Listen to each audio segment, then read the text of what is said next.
Act 2, Scene 1. Paris, the king's palace. No! Enter the king, attended with diverse young lords, taking leave for the Florentine War. Bertram and Parolles. Farewell, young lords. These warlike principles do not throw from you, and you, my lords, farewell. Share the advice betwixt you. If both gain, all the gift doth stretch itself as 'tis received, and is enough for both. 'Tis our hope, sir, after well-entered soldiers, to return to find your grace in health. No, it cannot be. And yet my heart will not confess he owes the malady that doth my life besiege. Farewell, young lords. Whether I live or die, be you the sons of worthy Frenchmen. Let higher Italy, those baited that inherit but the fall of the last monarchy, see that you come not to woo honor but to wed it. When the bravest questant shrinks, find what you seek, that fame may cry you loud. I say, farewell. Else at your bidding, serve your majesty. Those girls of Italy, take heed of them. They say our French lack language to deny. If they demand, beware of being captives before you serve. Our hearts receive your warnings. Receive your massive warnings. Farewell. Come hither to me. My sweet lord, that you will stay behind us. 'Tis not his fault, the spark. Oh, 'tis a brave wars. Most admirable. I've seen those wars. I am commanded here, and kept a cool coil with too young, and the next year, and 'tis too early. And thy mind stand to it, boy. Steal away bravely. I shall stay here, the horse to a smock, creaking my shoes on the plain masonry, till honor be brought up, and no sword worn, but one to dance with. By heaven, I'll steal away. There's honor in the theft. Commit it, Count. And I earned your accessory, and so farewell. I grow to you, and our parting is a tortured body. Farewell, Captain. Sweet Monsieur Parolles. Noble heroes, my sword and yours are kin. Good sparks and lustrous, a word, good metals. You shall find in the regiment of the Spinii one captain, Spurio, with his cicatrice, an emblem of war, here on his sinister cheek. It was this very sword entrenched it. Say to him, I live, and observe his reports for me. We shall, my lord. Captain. Mars dote on you for his novices. What will ye do? Stay, the king. Use more spurious ceremony to the noble lords. You have restrained yourself within the list of too cold and ado. Be more expressive to them, for they wear themselves in the cap of the tongue, and there do muster true gait, eat, speak, and move under the influence of the most received star. And though the devil lead the measure, so are to be followed after them, and take a more dilated farewell. And I will do so. Worthy fellows, and like to prove most sinewy swordmen.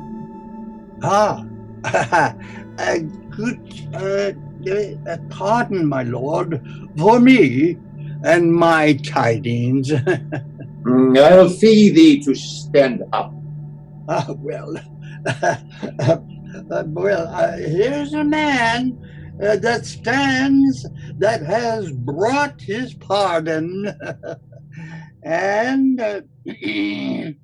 I would you had kneeled, my lord, to ask the mercy. Oh, and that at my bidding you so could stand up.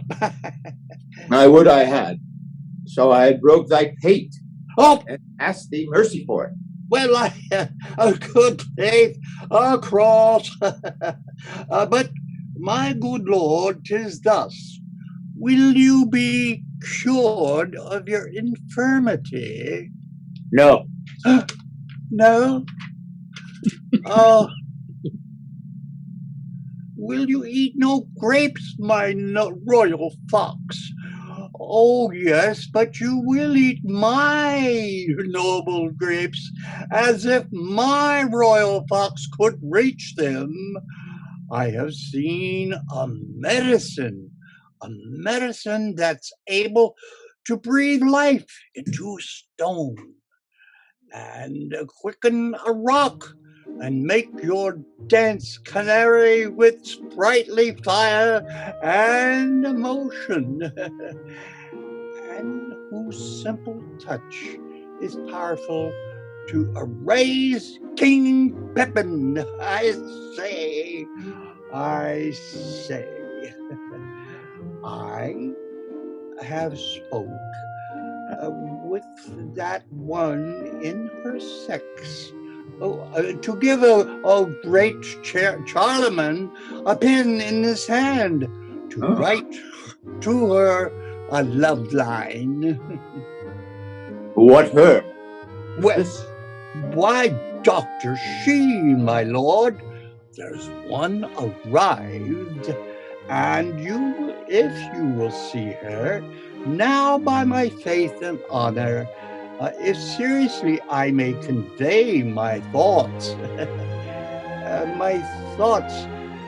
in this light deliverance, I have spoke with one that in her sex, her years and profession, wisdom and constancy hath amazed me more than I dare blame my weakness. Will you see her?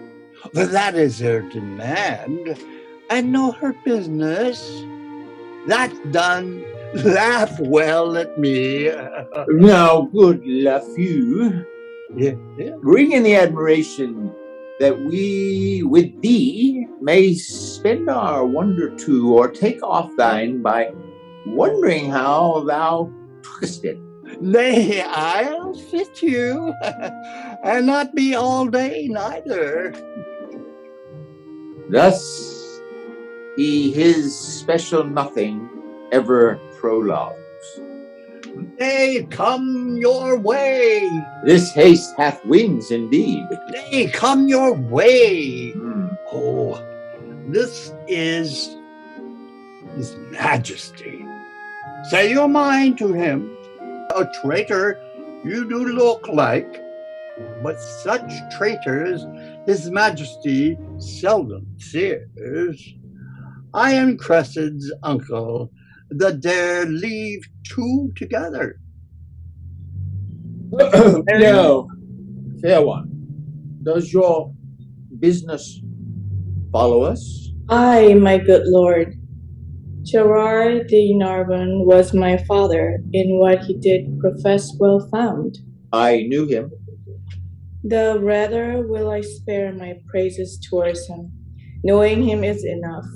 On his bed of death, many receipts he gave me, chiefly one which was the dearest issue of his practice, and of his old experience, the only darling, he bade me store up as a triple eye, safer than mine own too, more dear. I have so, and hearing your high majesties touched with the malignant cause, wherein the honor of my dear father's gift stands chief in power, I come to tender it, and my appliance with all bound humbleness. We thank you, maiden, but may not be so credulous of cure.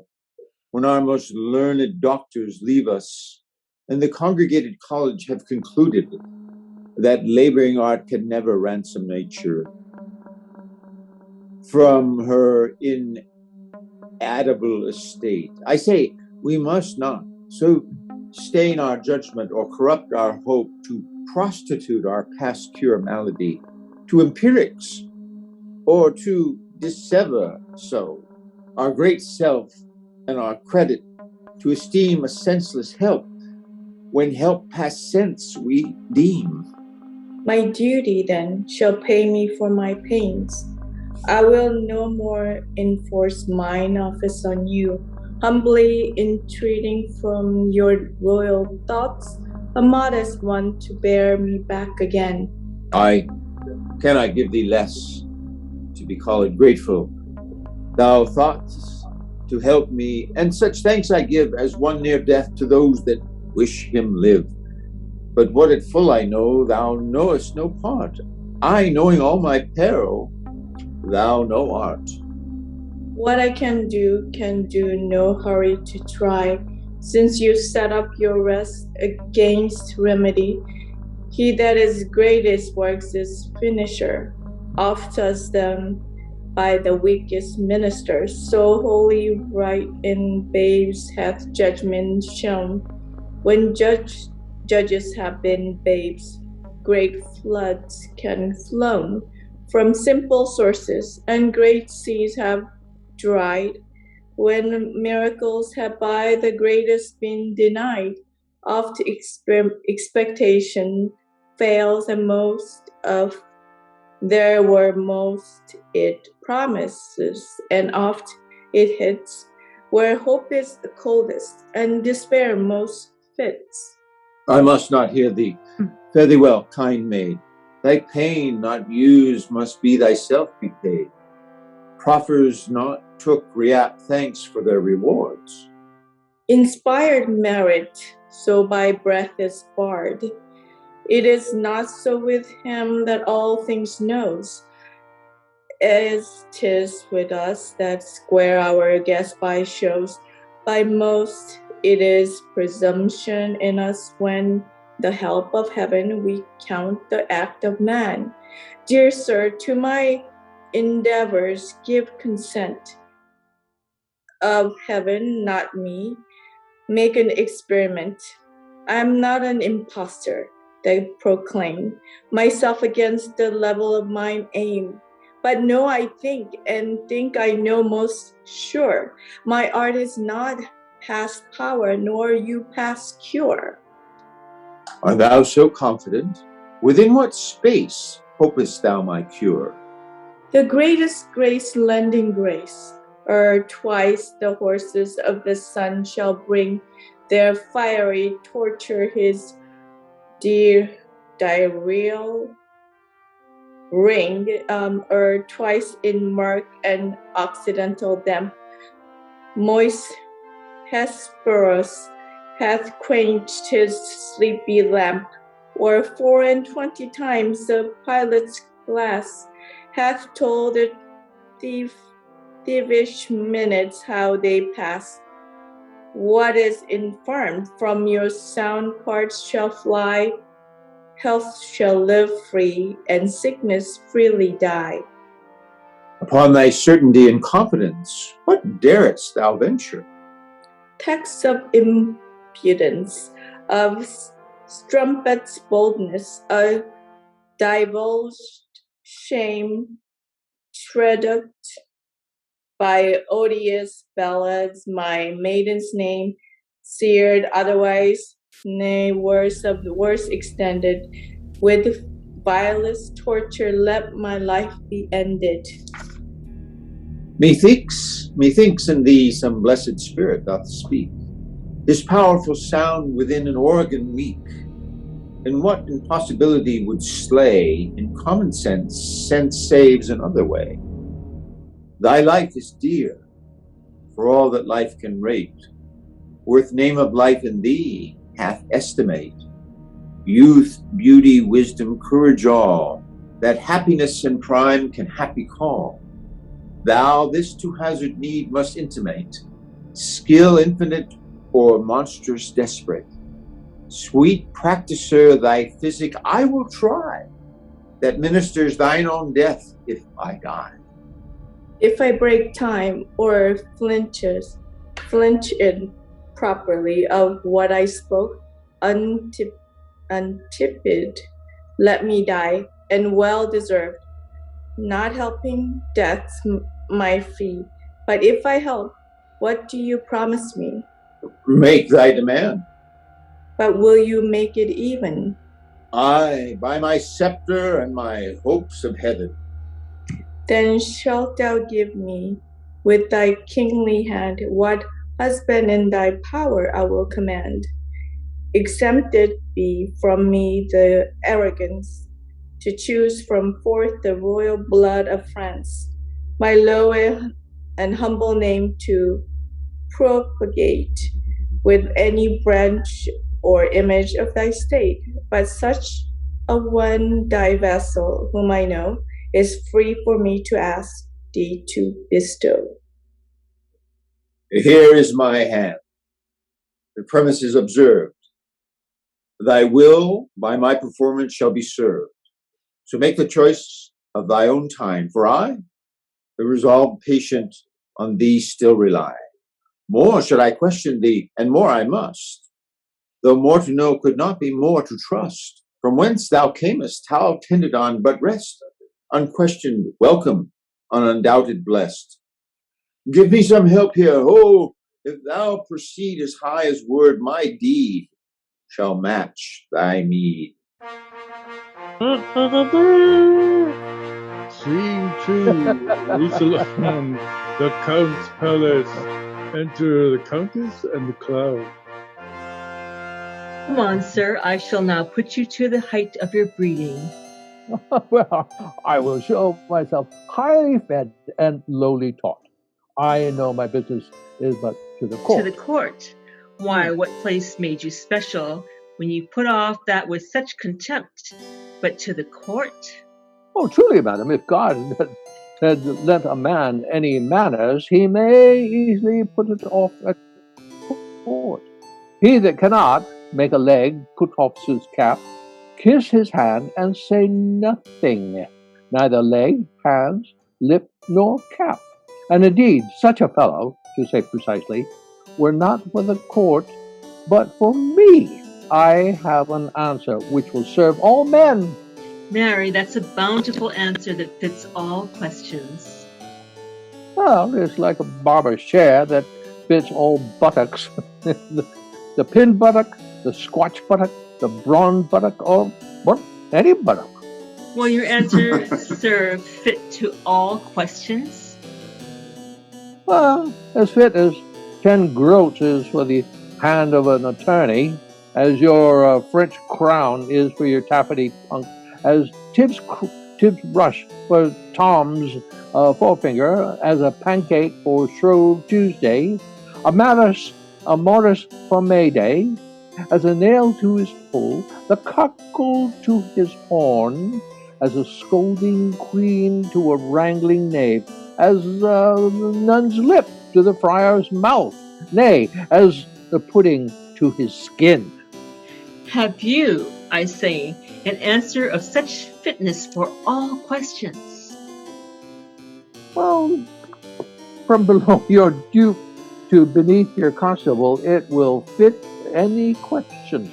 It must be an answer of most monstrous size that must fit all demands. But trifle neither, in good faith, if the learned should speak truth of it. Here it is, and all that belongs to it. Ask me if I am a courtier. It shall do you no harm to learn. To be young again, if we could, I would be a fool in question, hoping to be the wiser by your answer. I pray you, sir, are you a courtier? Oh, Lord, sir, that's a simple putting off. More, 100 of them. Sir, I am a friend of yours that loves you. Oh, Lord, sir, thick, thick, spare not me. I think, sir, you can eat none of this homely meat. Oh, Lord, sir, nay, put me to it, I warrant you. You were lately whipped, sir, as I think. Oh, Lord, sir, spare not me. Do you cry, "Oh, Lord, sir," at your whipping, and spare not me? Indeed, your "Oh, Lord, sir," is very sequent to your whipping. You would answer very well to the whipping if you were but bound to it. I never had worse luck in my life to say, oh, Lord, sir. I see things may serve long, but not serve ever. I play the noble housewife with the time to entertain it so merrily with a fool. Oh, Lord, sir, why, this serves well again. And end, sir, to your business give Helen this, and urge her to a present answer back. Commend me to my kinsman and my son. This is not much. Well, not much commendation to them. Not much employment for you. You understand me? Most truthfully, I am there before my legs. Haste you again. Yeah, right. Scene 3, Paris, the King's Palace. Enter Bertram, Lefeu, and Parolles. They say that miracles are past, and we have our philosophical persons to make modern and familiar things supernatural and causeless. Hence, it is that we make trifles of terrors and ensconcing ourselves into seeming knowledge, when we should submit ourselves to an unknown fear. Why, 'tis the rarest argument of wonder that hath shot out in our latter times. And so 'tis. To be relinquished of all the artists. So I say, and of Galen and Paracelsus and all the learned and audit hallows. Right, so I say, that gave him out to the durable. Thou why? There 'tis, so say I too. Not to be helped. Right, as 'twere a man assured of an uncertain life and sure death. Just, you say well. So would I have said, I may truly say, it is a novelty to the world. It is, indeed. If you were to have it in showing, you shall read it in. What do you call there? A showing of heavenly effect in an earthly actor. That's it. I would have said the very same. Why, your dolphin is not lustier for me. Speak in respect. Nay, 'tis strange, 'tis very strange, that is the brief and the tedious of it, that he's of a most fascinarious spirit that will not acknowledge it to be the very hand of heaven. Aye, so I say. Oh, well, in a most weak and denied minister, great power, great transcendence, which should indeed give us a further use to be made than alone the discovery of the king, as to be generously thankful. I would have said it. You say well. Here comes the king. Oh, the king, yes. Oh, Lustig, as the Dutchman says. I'll take a maid that better, with I would a tooth in my head. Why, he's able to lead her on a coranto. Mordu, Vinegre, is not this Helen? It is, for God, I think so. Go, call before me all the lords in court. Sit, my preserver, by thy patient side, and with this healthful hand, whose banished sense thou hast repealed, a second time receive the confirmation of my promised gift, which but attends thy naming. Fair maid, set forth thine eye. This youthful parcel of noble bachelors stand at my bestowing, or whom both sovereign powers and father's voice I have to use, thy frank election make. Thou hast power to choose, and they none to forsake. To each of you one fair and virtuous mistress. Fall when love please, marry to each other but one. I'll give Bay Kirtle and his furniture my oath. No more than broken than these boys, as writ in the little beard. Peruse them well. Not one of those but had a noble father. Gentlemen, heaven hath through me restored the king to health. We understand. Thank Heaven for it. There you go. Yeah. I'm a simple maid, and there are no wealthiest, that I protest I simply am a maid. Please it, your majesty, I have done already. The blushes in my cheeks does whisper me. We blush that thou shouldest choose, but be refused. Let the white death sit on thy cheek forever, will ne'er come there again. Make choice, and see who shuns thy love shuns all his love in me. Now, Diane, from thine altar do I fly, and to imperial love, the God most high, do my sigh stream. Sir, will you hear my suit? And grant it. Thanks, sir. All the rest is mute. I had rather be in this choice than throw Ames's hat for my life. The honor, sir, that flames in your fair eyes before I speak to threateningly replies, love make you fortune 20 times above her that so wishes and her humble love. No better if you choose, if you please. My wish receive, which great love grant, and so I take my leave. To all they deny her, all they were sons of mine, I'll have them whipped. I would send them to the Turk to be eunuchs. Be not afraid that your hand should take. I will never do you wrong for your own sake. Blessing upon your vows, and in your bed find fairer fortune if you ever wed. These boys are boys of ice. They are none have her. Oh, sure, they are bastards to the English. The French ne'er got them. You're too young, too happy, and too good to make yourself a son out of my blood.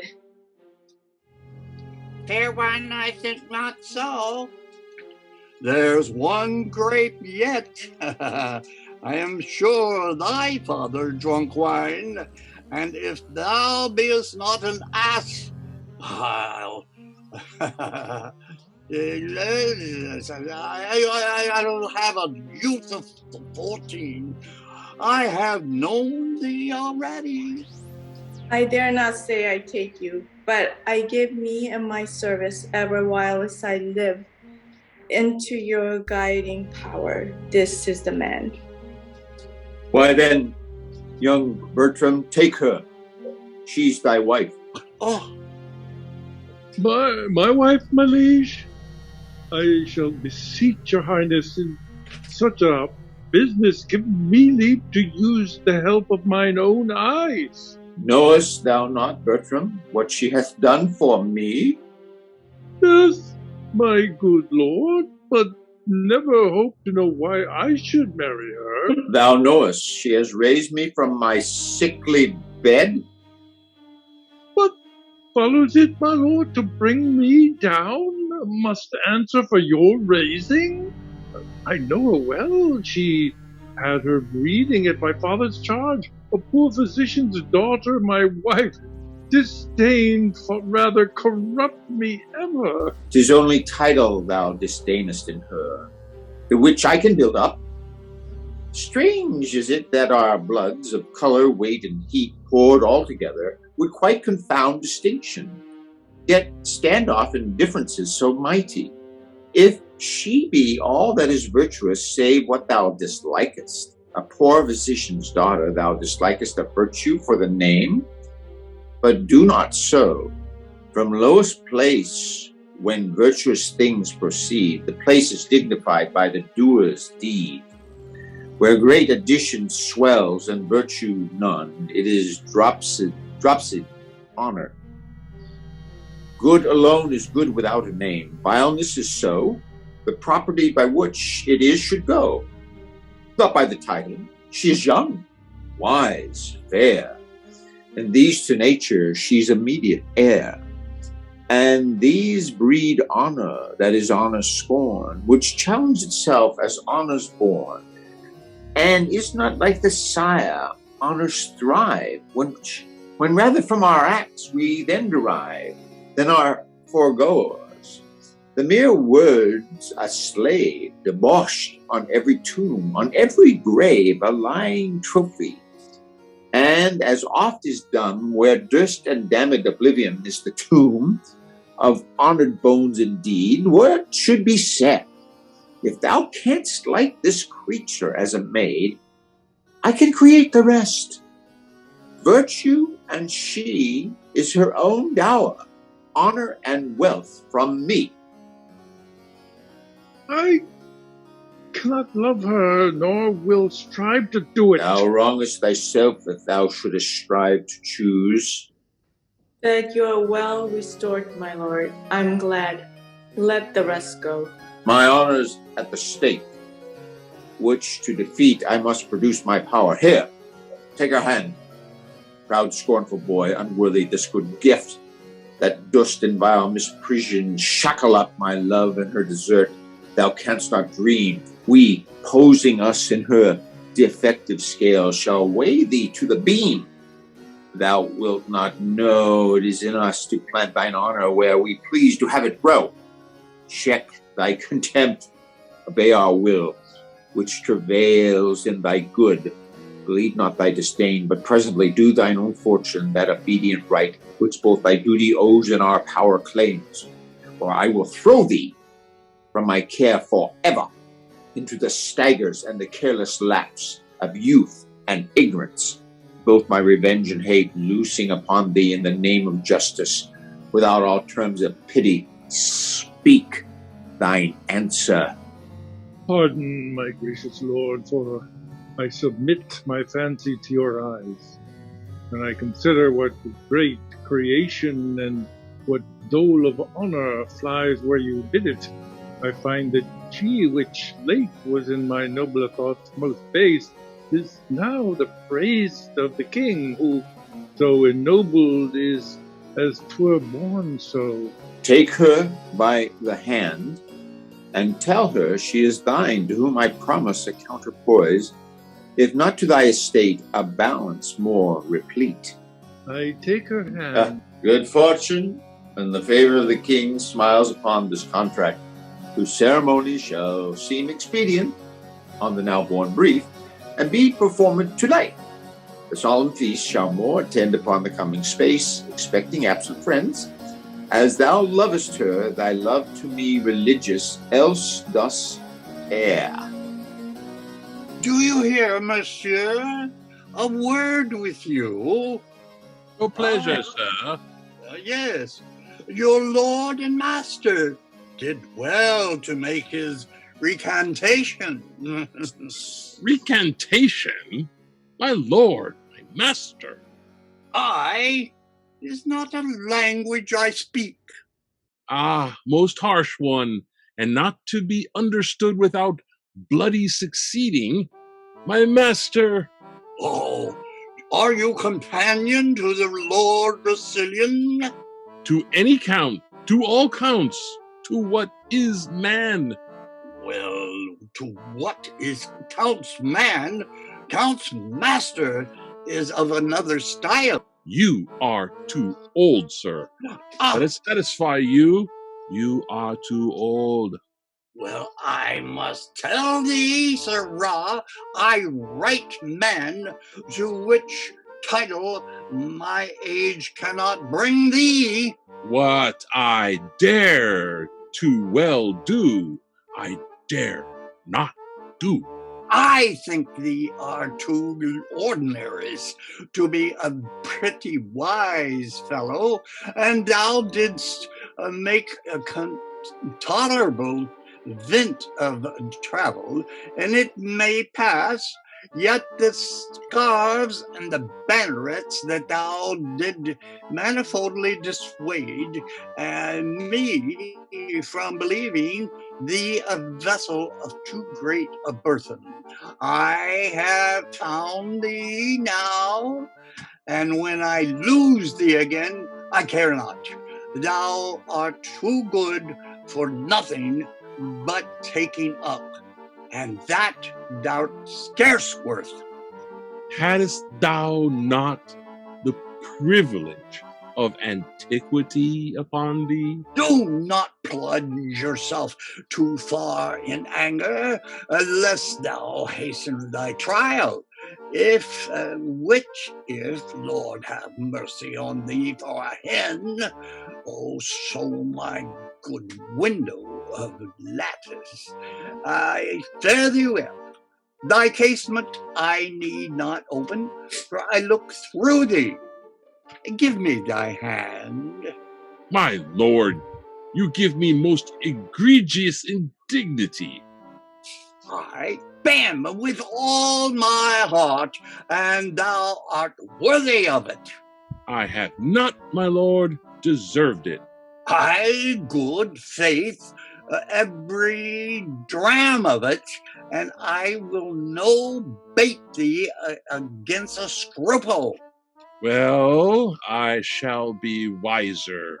Even as soon as thou canst, for thou hast to pull at a smack of the canterbury.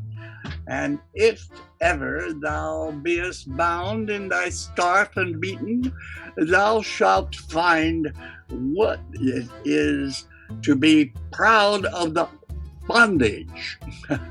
I have a desire to hold my acquaintance with thee, to rather my knowledge, that I may say in the default, he is a man that I know. My lord, you do me most insupportable vexation. I would it were hell pains for thy sake, and my poor doing eternal. For doing I have passed, and I will by thee, for what motion age will give me leave. Well, thou hast a son, shall take this disgrace off me. Scurvy, old, filthy, scurvy lord. Well, I must be patient. There is no fetting of authority. I'll beat him of my life if I can meet him with any convenience. And he were double and double a lord. I will have no more pity of his age than I would of. I'll beat him if I could but meet him again. Hurrah! Your lord and master is married. There's news for you. And you have a new mistress. I most unfeignedly beseech your lordship to make some reservation of your wrongs. He is my good lord, whom I serve above is my master. Who? God? Aye, sir. Oh, well, the devil is he that's thy master. Why didst thou gutter up thy arms in this fashion? Dost thou make a hose of thy sleeves? And what do other folks, other servants so? Thou wert best set thy lower part where thy nose stands.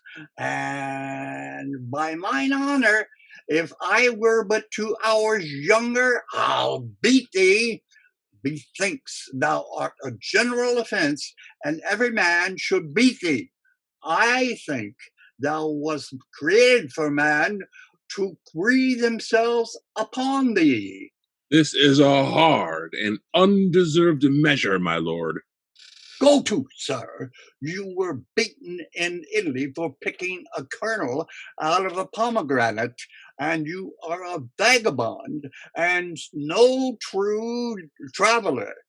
So you are more saucy with lords and honorable personages than the heraldry of your birth, and virtue gives you commission.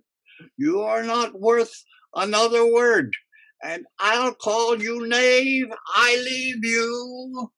Good, very good. It is so then. Good, very good. Let it be concealed a while. Undone and forfeited to cares forever. What's the matter, sweetheart? Although before the solemn priest I have sworn, I will not bed her. What? What, sweetheart? Oh, my Parolles, they have married me.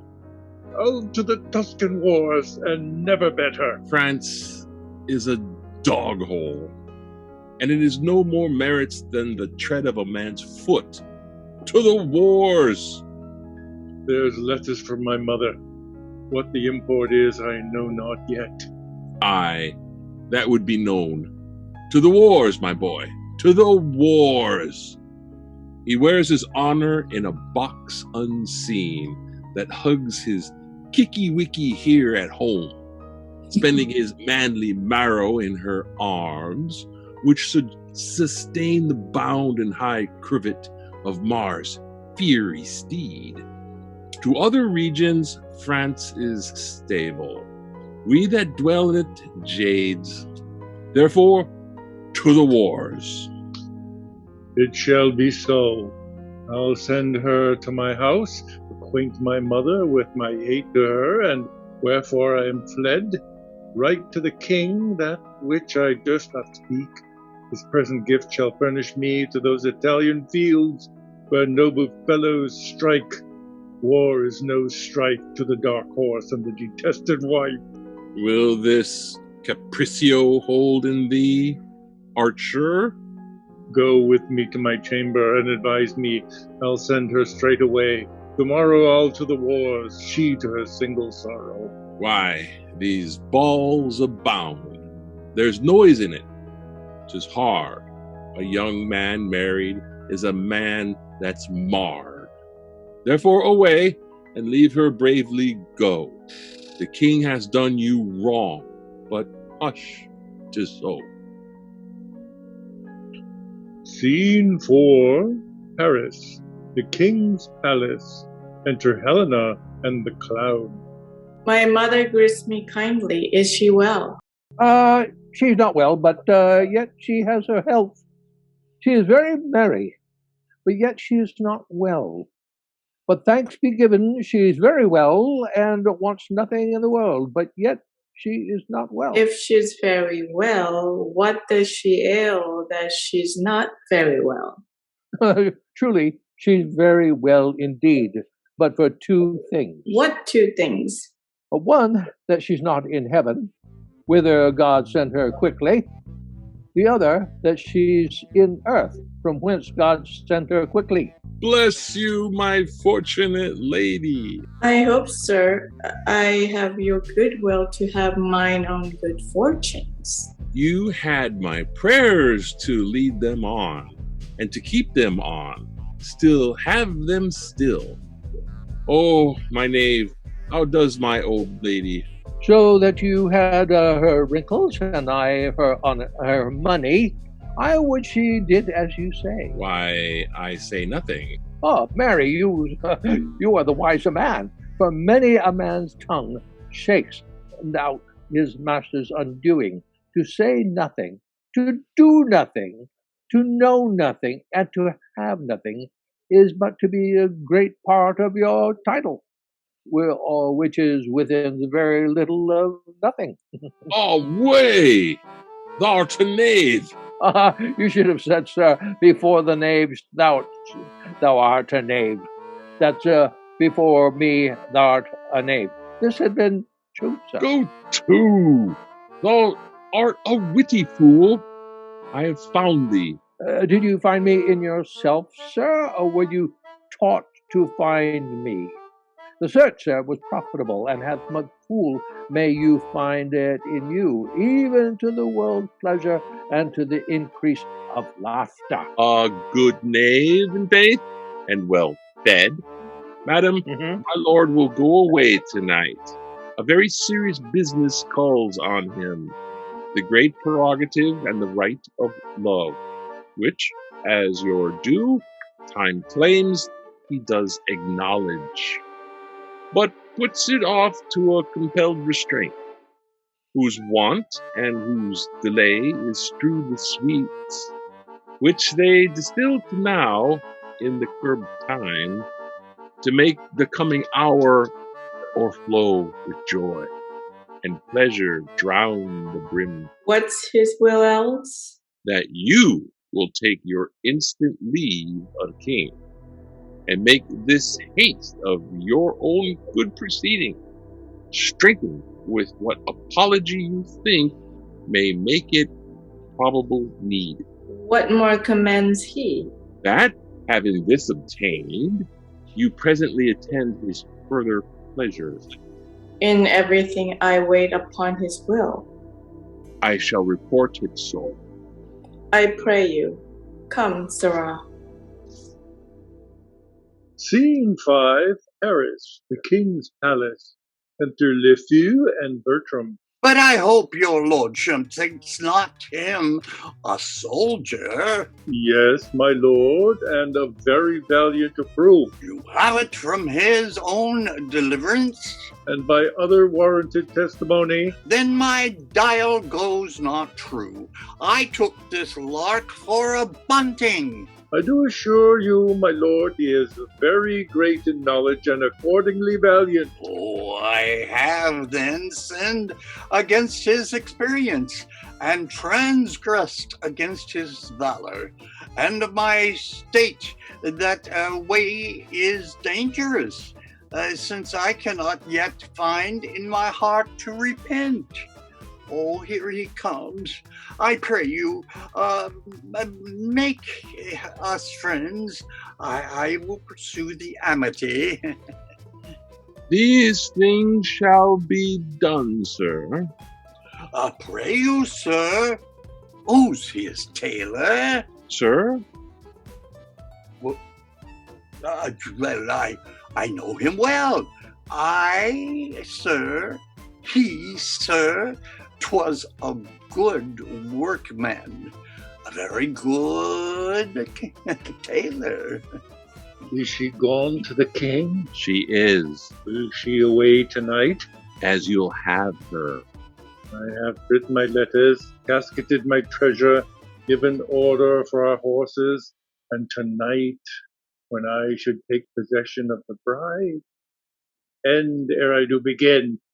A good traveler is something at the latter end of a dinner, but one that lies 3/3 and uses a well-known truth to pass 1,000 nothings with should be once heard and thrice beaten.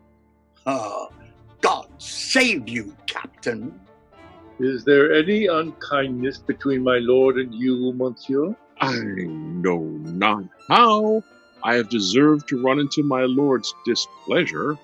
You have made shift to run into it, and boots and spurs and all, like him that leaped into the custard, and out of it you'll run again, rather than suffer the question for your residence. It may be you have mistaken him, my lord. And shall do so ever, though I took him at his prayers.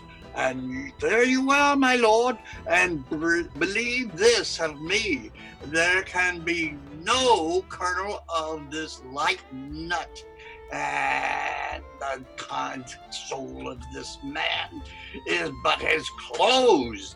Trust him not.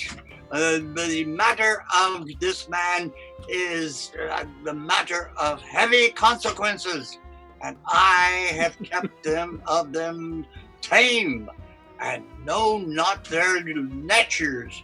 Farewell, and monsieur, I have spoken better of you than you are worth or wit to deserve. At my hand we must do good against evil. An idle lord, I swear. I think so. Why, do you not know him? Yes, I do know him well, and common speech gives him a worthy pass.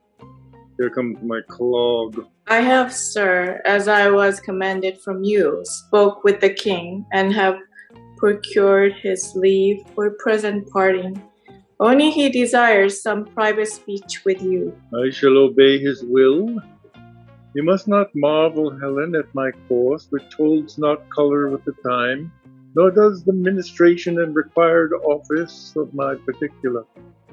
Prepared I was not for such a business, therefore I am found with so much unsettled, this drives me to entreat you that presently you take our way for our home, and rather muse than ask why I entreat you. For my respects are better than they seem, and my appointments have in them a need greater than shows itself at the first view, to you that know them not. This to my mother. 'Twill be 2 days ere I shall see you, so I leave you to your wisdom. Sir, I can nothing say but that I am your most obedient servant. Come, no more of that. And ever shall, with true observance, seek to irk out that wherein towards me my homely stars have failed to equal my great fortune. Let that go. My haste is very great. Farewell. Hi home. Pray, sir, your pardon. Well, what would you say? I'm not worthy of the wealth I owe, but dare I say 'tis mine, and yet it is. But like a timorous thief, most fain would steal what law does vouch mine own. But what would you have? Something, and scarce so much, nothing indeed. I would not tell you what I would, my lord. Faith, yes. Strangers and foes do sunder and not kiss. I pray you, stay not, but in haste to horse. I shall not break your bidding, good my lord. Where are my other men, monsieur? Farewell. Go thou towards home, where I will never come, whilst I can shake my sword or hear the drum. Away, and for our raya flight. Bravely, coraggio. Act 3. Is it time for a break, or shall we finish Act 3? Don't know. What you say? Well, let's take a break. We're Hey, about Rick. halftime. We're halftime right now. Okay. So we'll Ken? take short intermission. Okay, 15 minutes. Aloha. We'll be back. All right. I'll be back. There's popcorn at the snack bar. Popcorn at the snack bar. Popcorn and some candy. We'll get them. My friend gave me this. I'm going to go make it right now. Wow. I'm psychic.